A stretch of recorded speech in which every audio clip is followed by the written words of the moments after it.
नमस्कार बच्चों। आज हम व्याकरण में विशेषण और विशेषण के भेद पढ़ेंगे। विशेषण का इंग्लिश वर्ड है एडजेक्टिव। बच्चों, अभी मैं आपको कुछ इमेजेस फ़ोटो दिखा रही हूँ। आप उन चित्रों को देखना और उसके बारे में मैं आपको फिर समझाऊंगी। सबसे पहले आपको ये चित्र दिख रहा है। गुलाब लाल है, फूल सुंदर हैं, पेड़ लंबा है और पेड़ घना है। तो हमने यहाँ पे सबसे पहले चित्र क्या देखा था? गुलाब लाल है। गुलाब की क्या विशेषता है? लाल है। फूल सुंदर हैं। फूल की क्या विशेषता है? सुंदर हैं। पेड़ लंबा है। पेड़ की क्या विशेषता है? लंबा है। और पेड़ घना है। पेड़ की क्या विशेषता है? यहाँ पर घना है। तो बच्चों, विशेषण, अब मैं आपको विशेषण समझाऊंगी, आप उनको समझें। विशेषण संज्ञा या सर्वनाम की विशेषता बताने वाले शब्द विशेषण कहलाते हैं। जैसे मोर बहुत सुंदर पक्षी है। अब मोर क्या है? सुंदर पक्षी है। उसकी क्या विशेषता है? सुंदर पक्षी है। उसके पंख बहुत लंबे और रंग बिरंगे होते हैं। तो रंग बिरंगे क्या उसकी विशेषता है? उसकी गर्दन नीली होती है। तो क्या है? उसकी विशेषता है। तो यहाँ पर हमने क्या देखा, समझा? विशेषण। अब विशेष्य किसे कहते हैं? विशेषण जिन संज्ञा या सर्वनाम की विशेषता बताते हैं उन्हें हम विशेष्य कहते हैं। जैसे मोर, फूल, ये संज्ञा शब्द हैं जो उसकी विशेषता बता रहे हैं। अब विशेषण के भेद। विशेषण के 4 प्रकार होते हैं। गुणवाचक। गुणवाचक में आता है गुण, अवगुण, आकार, प्रकार, रंग, गंध, स्वाद, स्थान, स्थिति आदि।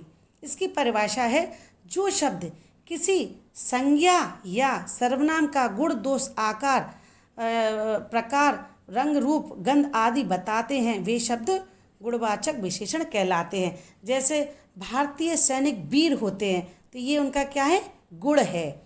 दुष्ट मनुष्य को दंड मिलना चाहिए, तो दुष्ट मनुष्य को दंड मिलना चाहिए क्या है? अवगुण है। कुतुब मीनार ऊंची इमारत है, तो इसका क्या है? आकार है। अब यहाँ पर हम दूसरा भेद, संख्यावाचक विशेषण। ऐसे विशेषण शब्द जो किसी संज्ञा या सर्वनाम की संख्या का बोध कराते हैं वे संख्यावाचक विशेषण कहलाते हैं। जैसे बच्चों, 3 लड़के, 6ठी कक्षा और कुछ वृक्ष। तो मैं यहाँ पे आपको संख्यावाचक विशेषण के 2 प्रकार समझाऊंगी। पहला है निश्चित संख्यावाचक और दूसरा है अनिश्चित संख्यावाचक। निश्चित संख्यावाचक क्या होता है बच्चों? कक्षा में 30 विद्यार्थी हैं। अब हमको ये पता है कि हमारी कक्षा में 30 विद्यार्थी हैं, हम निश्चित संख्या है। मेरे 5 भाई हैं, ये निश्चित संख्यावाचक है। उसके बाद अनिश्चित संख्यावाचक पढ़ेंगे।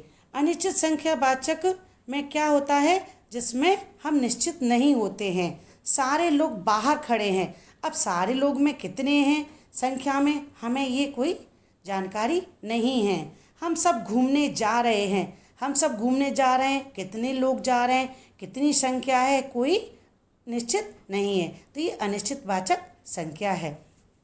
अब बच्चों, नंबर 3 भेद, परिमाणवाचक विशेषण। किसी वस्तु के माप तोल संबंधी परिमाण का बोध कराने वाले शब्द परिमाणवाचक शब्द विशेषण कहलाते हैं। 2 किलो चीनी, 4 किलो तेल, थोड़े फल, 1 लीटर दूध, 1 तोला सोना। ऐसे ही परिमाणवाचक के भी 2 प्रकार होते हैं, निश्चित परिमाणवाचक विशेषण और अनिश्चित परिमाणवाचक विशेषण। निश्चित में क्या आता है? 2 किलो चावल ले लो। हम दुकानदार के पास गए, हमने उससे बोला हमें 2 किलो चावल दे दो, तो निश्चित है कि हम 2 किलो चावल ले रहे हैं। मेरे पास 2 एकड़ ज़मीन है, मुझे 10 ग्राम सोना दे दो, तो ये क्या है? निश्चित परिमाणवाचक विशेषण है। अनिश्चित परिमाणवाचक विशेषण किसे कहते हैं? जिसमें कुछ निश्चित नहीं होता। ज़्यादा केक खाना ठीक नहीं है। अब ज़्यादा केक कितना, हमें ये नहीं पता कितना केक खाया है। चाय में थोड़ी चीनी मिला लें, अब थोड़ी कितनी मिलाना है, कोई निश्चित नहीं है। तो इसको हम अनिश्चित परिमाणवाचक विशेषण कहते हैं। नंबर 4 भेद है संकेतवाचक। इसको हम सार्वनामिक विशेषण भी कहते हैं। जो सर्वनाम शब्द किसी संज्ञा के पहले जुड़कर उसकी ओर संकेत करते हैं उसे सार्वनामिक या संकेतवाचक विशेषण कहते हैं। जैसे मैंने इशारा या संकेत करके बताया, यह तोता बोलता है, यह पुस्तक मेरी है, यह लड़का कौन है, वह कौन खड़ा है, इसे गाना सिखाओ। ये मैंने संकेत करके या इशारा करके आपको बताया। यहाँ पर हमें दो पॉइंट जानना बहुत ज़रूरी है। प्रविशेषण, व्याकरण में ऐसे शब्द जो विशेषणों की भी विशेषता बताते हैं उन्हें प्रविशेषण कहलाते हैं। जैसे सुजाता ने बहुत सुंदर चित्र बनाया। अब सुंदर सुजाता क्या है, सुंदर उसकी क्या है विशेषता, लेकिन बहुत सुंदर, तो यहाँ पे विशेषण की विशेषता बता रहा है, उसे हम क्या कहते हैं, प्रविशेषण विशेषण। और यह बहुत पुराना रेडियो है, रवि बड़ा चालाक है, पुराना रेडियो और बड़ा चालाक। तो यहाँ पर हमने प्रविशेषण समझा। अब हम यहाँ पे समझेंगे विधेय विशेषण। जब विशेषण संज्ञा के बाद आते हैं तो उन्हें विधेय विशेषण कहते हैं। केला कच्चा है, शहद मीठा है, बच्चे होशियार हैं, पानी ठंडा है। तो बच्चों आपने इस उदाहरण में समझा कि सबसे पहले संज्ञा लगाए, उसके बाद विशेषण आए हैं। बच्चों मैंने यहाँ पर दो और भेद लिए हैं।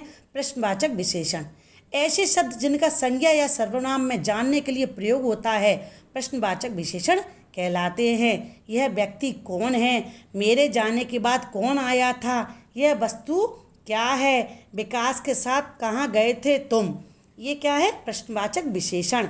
नंबर 6 मैंने लिया संबंधवाचक विशेषण।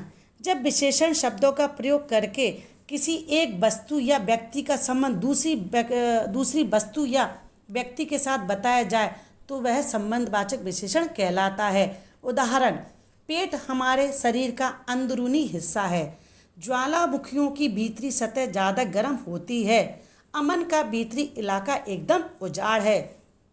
यहाँ पर हमने दो शब्द लिए हैं बच्चों। पहला क्या है, अंदरूनी।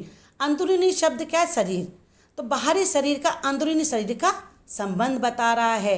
यहाँ पर ज्वालामुखी में भीतरी बाहरी दोनों के आपस का संबंध बता रहा है। तो बच्चों आज हमने ये विशेषण जाने के विशेषण किसे कहते हैं। धन्यवाद।